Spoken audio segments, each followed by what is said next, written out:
در شهر خوجند کارخانه مشترک ترانسفورماتور براری تاجیکستان و ازبکستان فعال می شود.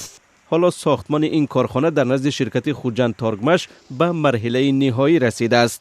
از جانب ازبکستان شریک ما السان گفتگی کارخانه که در جمهوری ازبکستان زیاده از 20 سال است برای استحصال ترانسفورماتورها کار کرده ایستادند. شریک ما همین کارخانه می شود. این کارخانه ترانسفورماتورهای با اقتداری از 20 تا 2500 کیلووات را استحصال خواهد کرد. به گفته مؤسسان شرکت، بازار داخلی به این گونه محصولات نیاز دارد. همه کامپلکت‌های اسبابش از آلمان آورده می شود که وای طلبات حاضره بسیار جوگو می باشد. صفتش هم یعنی یکل بلند می شود و نرخش هم البته ارزان می شود.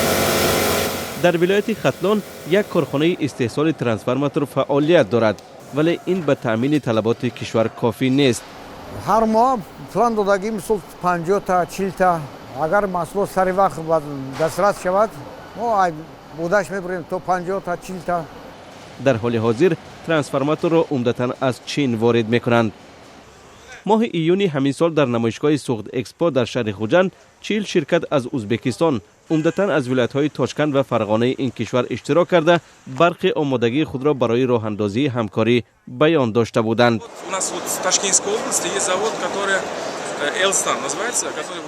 ما در تاشکند کارخانه ترانسفورماتور سازی داریم و پیشنهاد گرفتیم که چنین کارخانه مشترک را در تاجیکستان باز کنیم. کارخانه مشترک استحصال ترانسفورماتور تاجیکستان و ازبکستان نخستین کارخانه بزرگ در ولایت سوخت خواهد بود که بعد از گرمی مناسبات بین این کشورها در سال جاری عملی می شود.